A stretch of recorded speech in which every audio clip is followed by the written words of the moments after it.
why you're working is to provide for your family. But if your family is not there, if your family is not nurtured, then why are you working? Yeah. Because you will get so much money, but then who's going to use the money when your kids are getting spoiled and leaving home? Yeah. What satisfaction is there? So we have to learn to balance, you know, all of that. Even your friends, because your friends provide you moral support. So you need to give them time. Yeah. Your friends, your church, mosque, whatever, religious communities. So I know it's a heavy burden on us as women, but it's about prioritizing. And then another thing I want to say, seek help. Share responsibilities. You know, a lot of times we're trying so hard to prove that I'm a superwoman. But you know, there's always our community ready to support us. Yes. And if we take advantage of this, then we'll be able to excel at work. That's the only way. I mean, personally, I've run a business while being in full-time employment and being a mother. And for the most part, I've been a single mother. So it's been hard to balance. But what has made it easier is the fact that my parents are very supportive. I'm there for my friends, so they're there for me. If I ever need somebody to babysit my child, somebody will be there. So in balancing work and life, to not make one, let's say, department suffer, you have to be a giver, and also you have to be willing to delegate. That's what I have to say about that. Well, great words of encouragement coming through. And of course, at the end of the day, not forgetting your own self. Psychologically, I love the bit that you mentioned, because we dealt with different women in health. And they're like, at the end of the day, you find the ones in uptown or having corporate jobs are the ones that are having the psychological issues, the mental health itself. Well, Rita, you're a social worker. How is your experience with such negative talk that comes through? Thank you so much. I personally believe that if women are supported and not judged, the future can be better. We realize that women are multitaskers. We do a lot at the same time. And if we are chained, it means you're actually breaking every system that would actually lead to a brighter future tomorrow. So for one, I would encourage men, I would encourage families, I would encourage society to support women to realize their potential, because when a woman is supported, man, she can do better. She can go miles. Exactly, yes. So let's not look at her, she's a woman, she's doing this, she's doing that. Let's look at the benefits of her being in what she is and her doing what she's doing.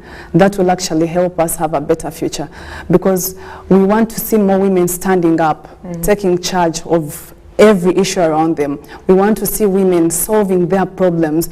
Leave alone this thing of, I'm a stay-home woman, I'm a stay-home mother, my husband will provide. Step out, make a difference. Because when you bring something on the table, what would have been like 100,000 for that man gets into 1 million if you're bringing 900 on the table. And it can't remain the same.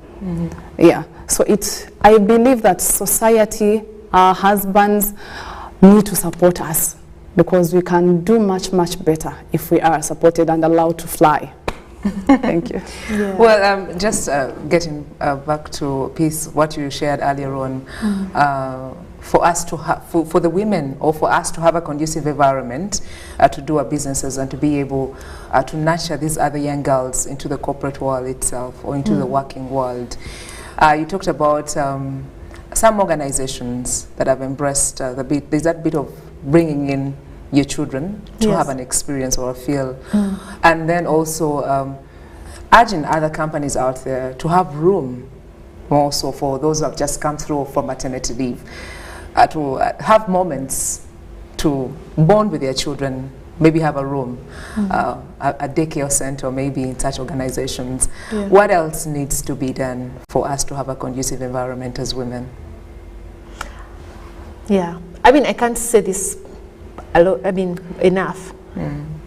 The He for She campaign by the UN has been, for me, the most inspiring part of my journey, because in as much as I believe in women empowerment, I cannot even emphasize enough the role of men in this. You know, women in the workplace need men's support, not just their husbands, not just our husbands, our fathers, our brothers, but we also need support from the men that we work with, so that it doesn't feel like a competition, you know. I don't have to compete with a man at the same energy level that he brings, you know. I can come into the workplace, also be an engineer, much as he's an engineer, with my feminine energy, but he needs to give me that space and that support, you know. I believe that if the men in the workplace are understanding and supporting, it will make it much easier for the women to participate and also contribute, because we see things from different perspectives. There are things which a man will miss that another person will not miss.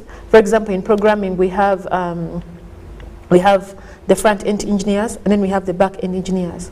You know, a lot of guys are in the back end, but a lot of women are in the front end, making sure, yes, what is the interface like? When I open, is it welcoming? Okay, I'm talking about like when you program, let's say you're creating a program somebody is going to use. So when I log on, what does it look like? You know, is it easy for me to find the start button so that I can switch on the program and enter my username and password? What does it look like? Ease of use. That is a part where a woman will see easily and be like, it doesn't look so appealing, it's not pleasing to the eyes, while the guy is focusing on the functionality. Is it working? When I put the data, does it actually go to the database? But you see, you have to recognize that for this program to work, we need both the front end and the back end. So if we apply the same principle to life, to outside of the programming environment, in the workplace, are you looking, much as somebody is looking at other things like, is the AC working? Is the building okay? Or it's not too old? Do we have this? The woman will going to look at, are the chairs comfortable? Are we able to sit here for 8 hours and, you know, our backs are not paining? So by understanding that women's contribution also matters in the workplace, especially as far as safety and health is concerned, by understanding that women have a voice that also needs to be heard and giving them a chance to use that voice, I think that will open up so many avenues of working better. Our organizations grow better. And also there's this thing that everybody is pushing for internationally, diversity, equity, and inclusion. At the forefront of diversity, equity, and inclusion are women. By having more women at senior positions, you're going to encourage an equally and inclusive workplace. An inclusive workplace means we have a proper balance of men and women, you know, have marginalized groups also included. How is your workplace making sure that you're reaching out and offering opportunities to people who are disabled? Do you have any?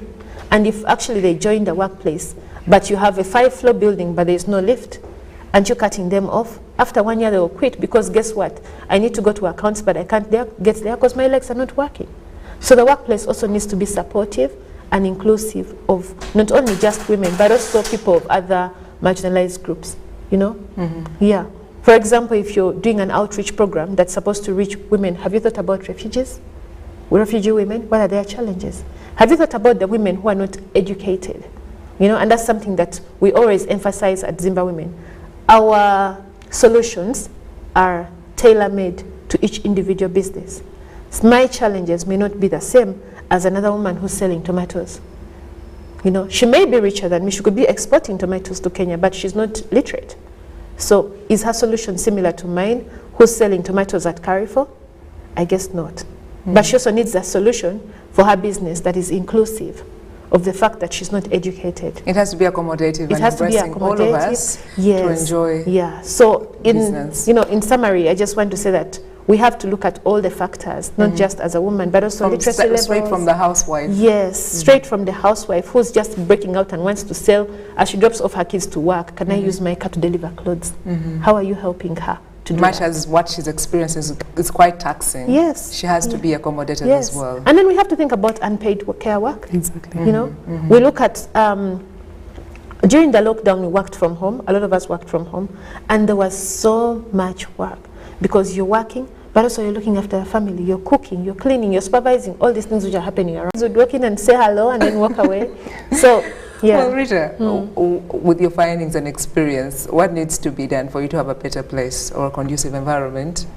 I'd actually suggest that we make the place conducive for mental health, for improved mental health, for all workers. And where need be, I would actually encourage that companies and organizations have debrief sessions for their employers, so that the employees, so that they're able to enhance their mental health.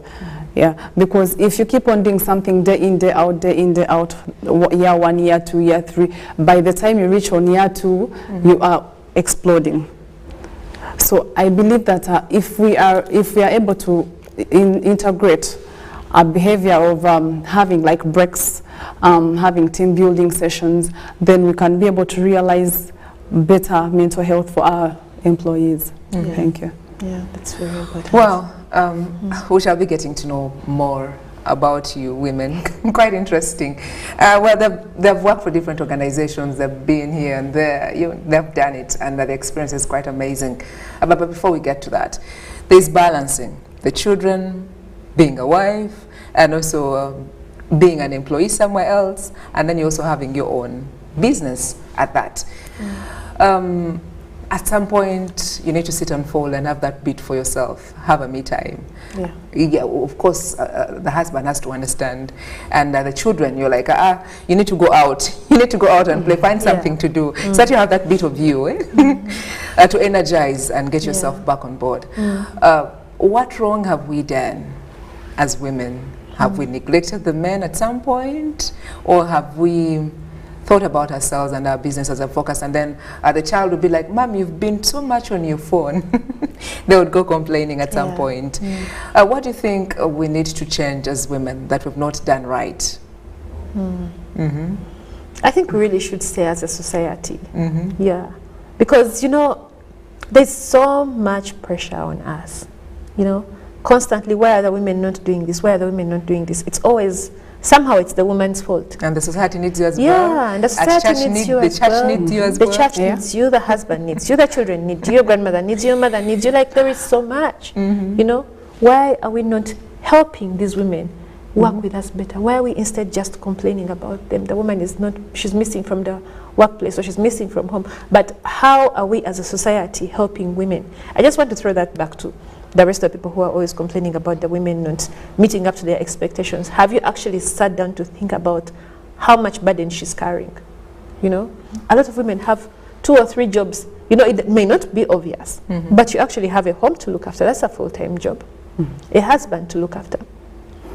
A workplace where you spend 8 hours of your most awake hours, you know, where you have to perform at 100%. You have a social life. Because, like my mother says, you're a woman before you're a mother or you're a wife, you know.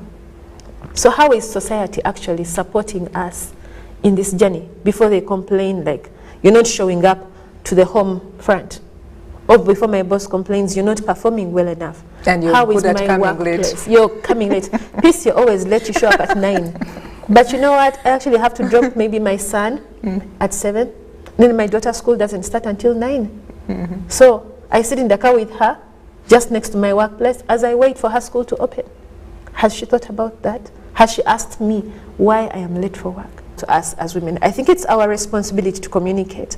As Africans, we have a problem with communication. I don't know if it's a cultural issue. We don't communicate. If you need support, you need to communicate. Communicate to your boss what your challenges are. Communicate to your husband what your challenges are and why you're failing to meet your obligations as a wife and as a mother. And that bit of like, once you communicate, like traditionally, or maybe the way we've been groomed or nurtured from childhood, like that is answering back and disrespecting. It's just unfortunate. It's just unfortunate. I think we have to find gentle ways of communicating with each other, and this is really just also the men and also the women. Communicate what your needs and wants are and how you want to be supported. Because maybe he can support you, but because of what your Senga told you, you're here trying to show that you're 100% able to do everything. But have you considered your mental health? Your Senga's advice may not apply to today's woman where she has to work. You know, maybe it applied where you're home for the 8 hours, but now you're out working with your husband also is working. So you get home and you're so exhausted and you need help as you make dinner. Maybe he can help you bathe the child. But have you told him that? Because at the end of the day, there's no proper formula that comes through with it. I think really it's communication and supporting each other. Okay. Yeah, from both the demanders and the demandee. Well, Rita, allow me get to you. What do you think we've not done right? Or maybe should we put in more effort to have that balance and, you know, fulfill our obligations as women? Thank you so much, Sandra. What I think we have not done right as women is, first of all, be like designing ourselves, designing how to function, how to run all the things that we have. Yes, naturally as women we are multitaskers. That everyone will really consent with me, but know the levels at which you're multitasking. Know what you can do and what you can't do. What you can't do, ask for support. There is no harm in asking for support, but like Peace has said, most of us take on all the load on ourselves, and before you know it, we are failing at nearly everything. When you are scattered, when you do not have a specific area you're looking at, chances of misfiring are really high. So I encourage women to multitask, yes, but know exactly what you can handle. Where you feel there is a gap, please reach out for support. Yeah. Okay, for the viewer out there, we have a few minutes to go, and time will be against us at that particular moment. We're always here from 10 to the hour of 11 a.m. But before we let the ladies go and enjoy their day, just a recap for those of you who have just joined us as we continue to celebrate women in business, women in ICT, and particularly for this particular month, we're looking at the women in business in all their different enterprises. And I'm having Peace from Zimba Women. I'm also having Rita, a social worker. But for those of you, for facts, getting to know more about Peace, she's also a board member of the Blue Number Foundation, a UK-based organization whose mission is to change how people and organizations own, manage and benefit from the use of their digital identity and data. Peace has also worked on the technical IT projects for international organizations like the US Mission, Uganda, World Bank and United Nations, and most recently as Gender and Digital Transformation Expert, UNDP in New York, right? Yes. Yeah. And she's a computer engineer, like she mentioned earlier on, very passionate about integration of cybersecurity and digitalization's effect on innovations in business. She's also a member of the Africa List International Consortium of Minority and Cybersecurity Professionals, 2019 Paris Global Women in Tech Awards winner, 2018 Uganda Women for Women Award. Want to hear her story. What has she learned all through? Of course, balancing all that and much more with everyone wanting a portion of her. The child needs a portion, the husband needs a portion of you, your employee needs a portion, and she has to give back to the community, to her staff as well. Just getting to you, Peace, through it all.